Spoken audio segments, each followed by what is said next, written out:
Hey everybody, it's the Board Game Blogger. Today we're here to review Shipyard. Now this is a really fun Euro style game.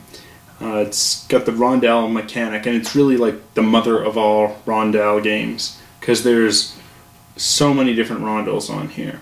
And like when the first time you play it, it's almost overwhelming because there's so many decisions. But just kind of how the rondel works. But you're kind of limited in how things work, and it's quickly able to figure out the game. Now, this kind of falls into the genre that normally I don't like the multiplayer solitaire game, because it's very hard to affect people. But in this game, really the only way you affect people is by blocking or by taking tiles that they would have wanted. However, blocking does become a very big aspect of this game, and you're really limited unless you got extra cash. You're really limited in which actions you can take at any given time. So I like it because of that, because of the blocking mechanic. You're able to overcome that if you can produce money, but the blocking mechanic here is really good, and I think makes it so it's not just, oh, it doesn't matter what I do, I can't affect you. I think this game could have been better if there was a bidding mechanic, and there's definitely a place for it. When we get into the game, I'll kind of explain it. But there's government contracts that have secret value hidden victory points. To auction these off, it would have made so much sense thematically, as you're building different ships and different government contracts come up, and the different ship companies are bidding on their contract. It would make perfect sense thematically, and I think would add more player interaction to this game. And you don't start it off right away, but maybe halfway through the game or something, these come out. It can really change the game. But how much money am I going to bid? It would really add a lot of value to it. But they don't have it. There's no bidding, and government contracts are just randomly assigned at the beginning of the game.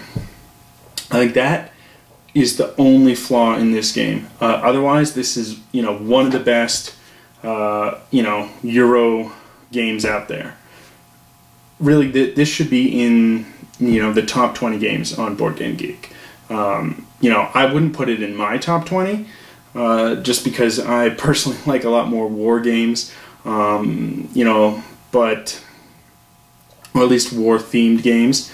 But given the community as a whole, and there's a big embrace of Euro games, this is one of the best Euro games out there. Definitely should be in, I think, top 20 on BGG. It's fantastic, very tight, very, very tight game, where you're estimating, how am I going to build this ship? How many ships am I going to build? What am I aiming for? And you can, you can really overestimate or underestimate. It's got the, almost the tightness of like Age of Steam, in that you can really get hurt. I mean, you're not going to be out of the game like Age of Steam, but it's a tight game, and that's why I really like it. It's such a tight game. The blocking is interesting, and there's just a lot of interesting mechanics. It's not just one giant rondel. There are 4 different rondels, and that makes it.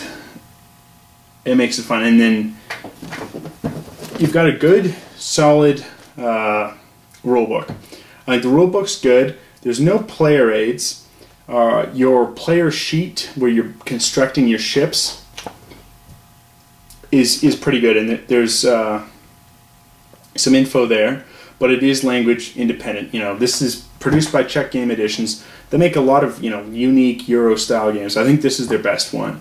And one of the best Euro games out there, period.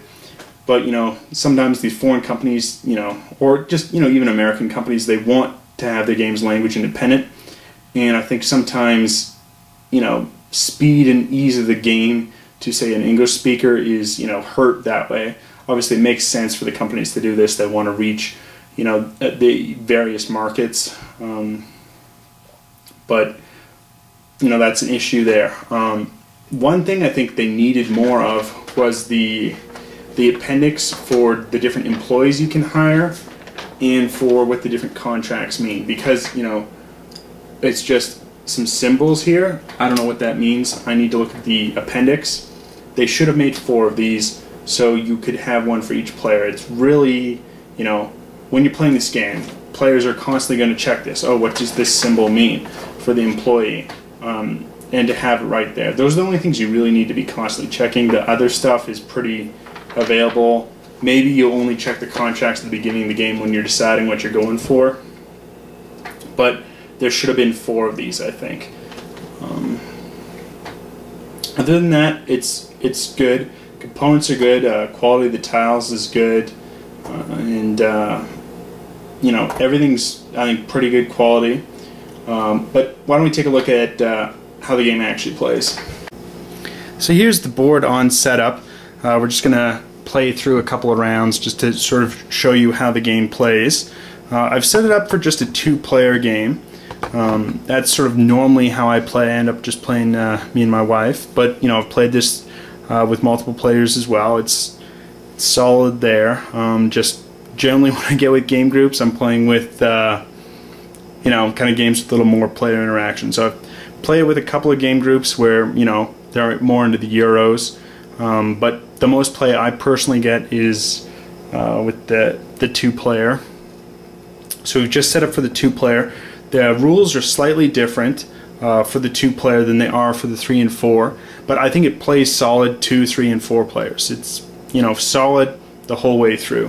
If you look over here, this is the turn order. Now we've set it for just 2 turns and the game ends. The number of turns is based on the number of players. So if we had, you know, 3 players, we'd put it over at 3. Well, we've got just 2 here. We've got the different actions that we can take. Only in a 4-player game is money, just, you know, pure taking money in action. And so we've taken that out. It won't be in here for the 2-player game, but we've got the different actions. This is the hire employees, get rail resources. This is to sell those rail resources.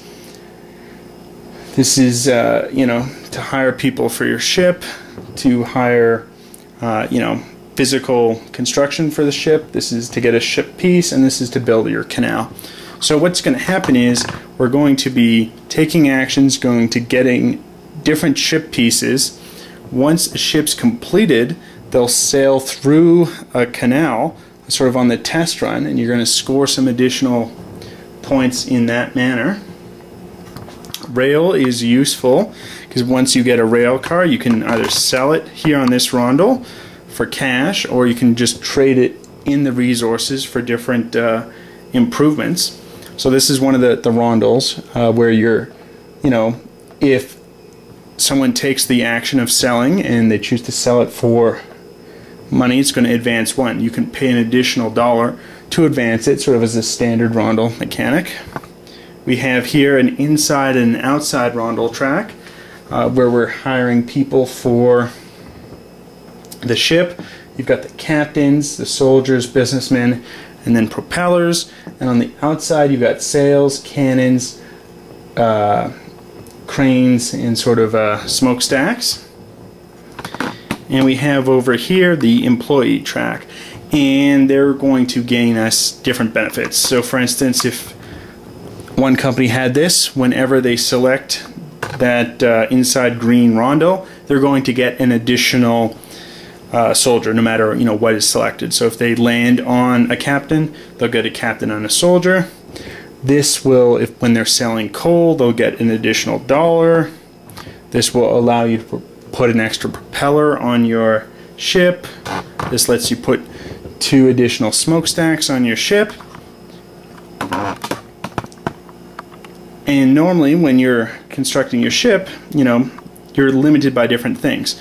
So here, for instance, this lets you put on, you know, one you know, movement attachment, so either a sail or a smokestack.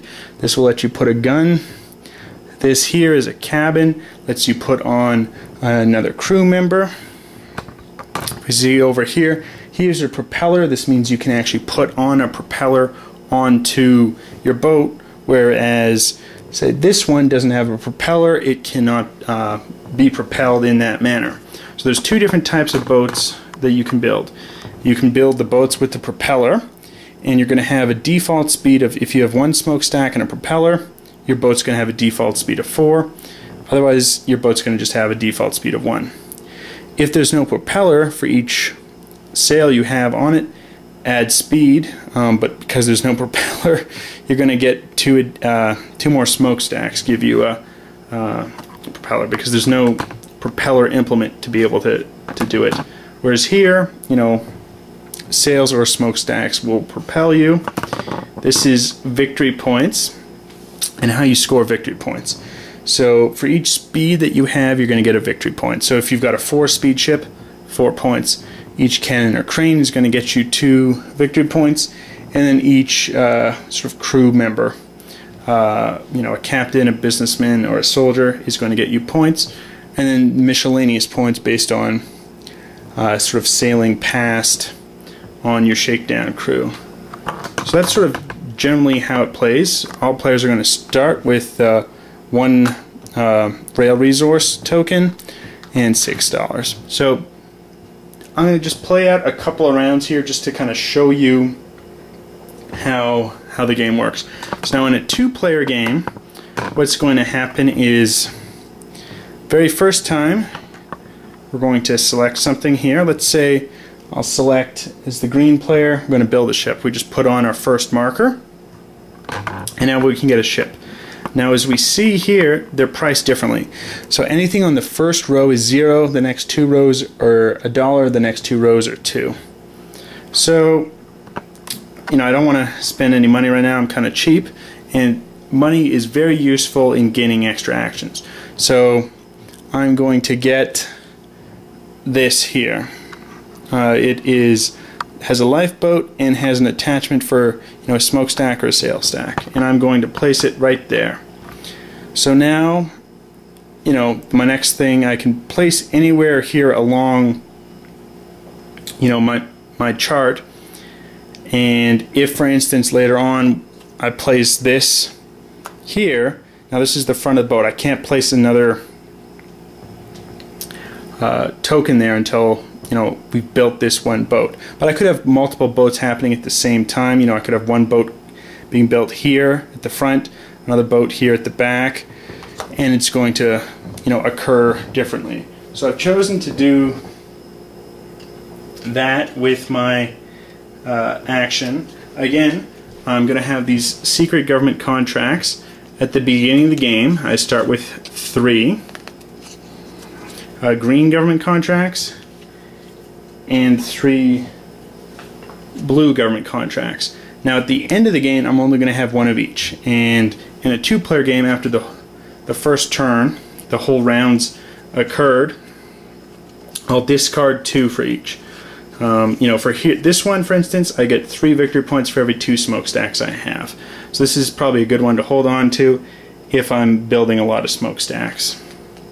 But that's sort of how the government contracts work. I really think it would have been neat to auction these off, you know, midway through the game. You know, at least in a 4-player game. You know, each round, you know, a couple of these government contracts are auctioned off. Would really add a lot to the player interaction. But, you know, I can see some people not liking it, and I can see how they've decided to, that's how they want to do it. But it is a shame.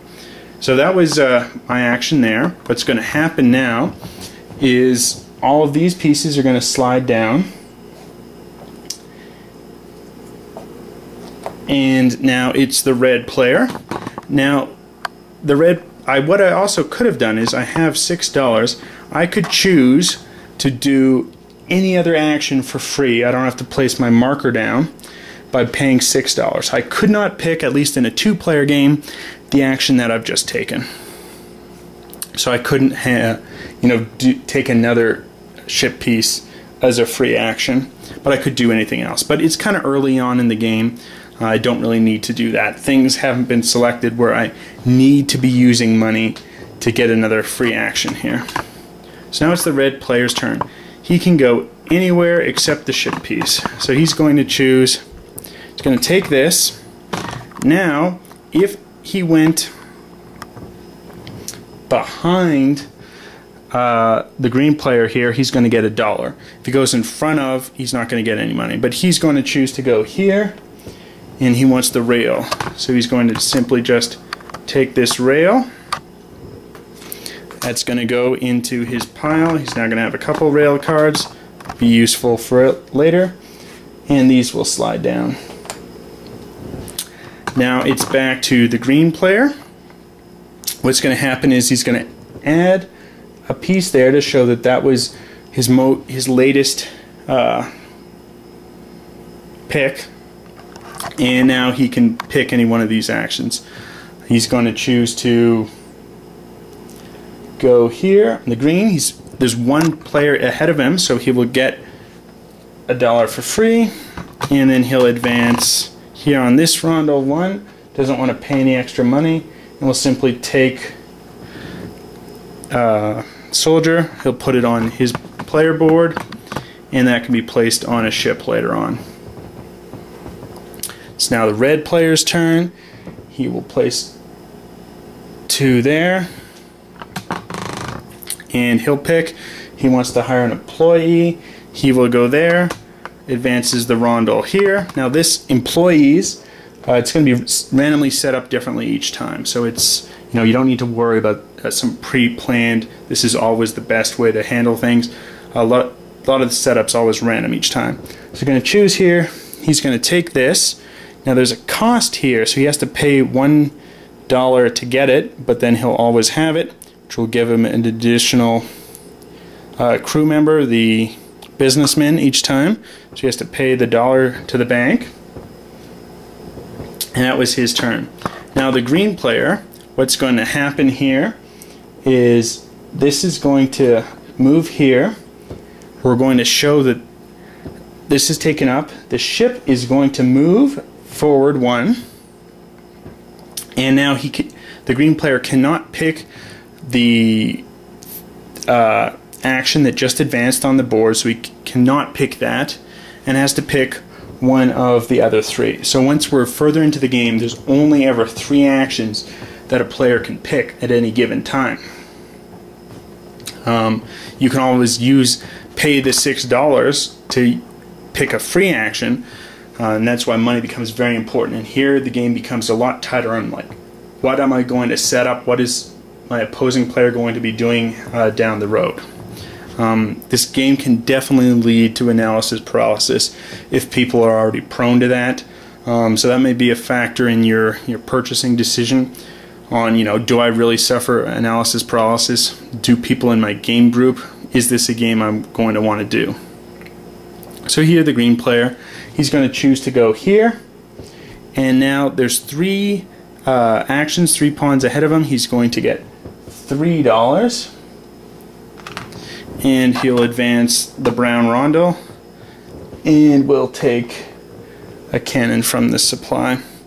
Now there's a lot more resources than I've set up here. In fact, there's like a ton. That's one of the things in, like, setting up this game. It's kind of time consuming to just sort out all this. This is one game where I figure, oh, I really want to get, you know, a fishing tackle box or something just to sort these. But just for gameplay, for this video purposes, I've just put a few out there. So that will advance. Now it's the red player's turn. So what's going to happen is these pawns will come off. The rail car advances.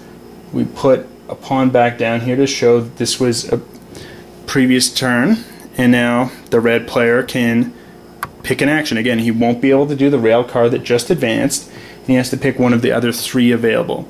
He decides, you know, it's probably a good time to start actually building my ship, and we'll pick something there. Again, he went ahead of all the other pawns. He's not getting any extra bonus money. And we'll pick something. Here he sees this is the only propeller piece out there, so he's going to pay $1, and he's going to grab the propeller just because he figures it's something worth getting. He's going to put it here. So he could have put it further back. This is kind of limiting now how big of a ship he can build, but he figures he's going to be building multiple ships throughout the game. So that's how it will occur. And now this slides down. Now I just kind of want to show you a completed ship and sort of how it scores. So let's take a look at that now. Now let's pretend it's the green player and they've just purchased this and put it down. Soon as you complete a ship, your ship is going to sail and it's going to go through the test run. So you have to build it immediately. Every ship to sail needs to have at least one captain. The captain doesn't need a crew quarters. So you don't need to worry about that. So first thing you do now is you're going to assemble it. So here we've got a cannon, can go on this cannon mount here, smokestack on this smokestack, this smokestack here, this soldier can go into that cabin, the businessman can go in that cabin, and this captain doesn't need an actual cabin to go, so he's just going to get ready for the inevitable and go in the lifeboat ahead of time. So that's it. Now what's going to happen is we're going to score. So first we calculate the speed. So we don't actually have a propeller here. So we've got 2 smokestacks, which will give us 1 speed here on the lesser, and just the default speed of 1. So we only actually have 2 speed. We really should have, built a ship that had a propeller, because then we would have had 5 speed. But it's too late to worry about that now. So we have 2 speed. It's going to get us 2 victory points here. So we advance 2. We then get 2 points for every gun emplacement. And crane, we just have 1 gun emplacement. That's going to be 2 more points. Then we get 1 point for each crew member. We have 3 crew members, another 3 points. Now we need to actually sail. So we've built a canal here, and you're going to have to be very careful and make sure you have space for the canal. If you don't have space to sail, you're going to just toss that ship. Again, if you don't have a captain when it's ready to sail, you're just going to toss that ship. It's not going to sail at all, and you won't score it. So now we're going to move. We move 2 points. So we go 1, 2. We've gone over this light. So all ship pieces that have the light symbol are going to score, and that's kind of what we were planning on. So we have 1, 2, 3, 4, 5, and we get 5 points for our ship there, and we're going to advance that 5 more points. And that's just how the point system works. That's the game, kind of in a nutshell. You're going to play, quite a bit. In order for a turn to end, all of this has to go around once, and that's 1 turn. So it's a longer game. It's at least a 2-hour game. I'd say 2 to 2.5 hour game, depending on how people are playing. But it is a definitive time limit, and that's the game. It's really tight. It's really a solid Euro. I think, even if you're not normally a Euro player because you think they're too dull, and there's just not, you're just developing an economic engine. There's nothing anyone can do. Here, it's not that. The game is so tight, and because picking your actions is so limited, and the way players can set up and trying to block, it's huge. It's such a tight game. It's a solid Euro. I'd highly recommend it. If you play Euros at all, you got to go out and get this, because this is the mother of all rondel games. There's 4 rondels. Money became so important. You're producing ships. The theme is good. It's a solid theme, really well done. It's a fantastic game. Even if you're not a big Euro player, I would say take a look at this. Try and find someone in your game group who might like this game, because it's unique. It's a solid game, a tight game. The rondel's fantastic, and money becomes so tight. Such a tight game. The blocking's good. I think the one negative is here, these government contracts over here. It would really have been, I think, much more fun, more player interaction if those had been auctioned off sort of periodically. If every time you go halfway around, a couple of these get auctioned off. Would have added a lot to the game, but that's the big flaw, I think. No bidding. And there should be for this game when you're already on kind of a lower player interaction. But I still highly recommend this game. And if you've seen some of my other, Euro reviews, I'm generally kind of harsher on these low player interaction games. Another game by Czech Game Editions, that I did not like was Last Will. I did not like that. But this one, it's excellent. 2 negatives: lack of bidding, and then on the rule book, this should have been, printed 3 or 4 times, 1 for every player for the appendix. But oh well. Highly recommend this game. Till next time, on the Board Game Blogger.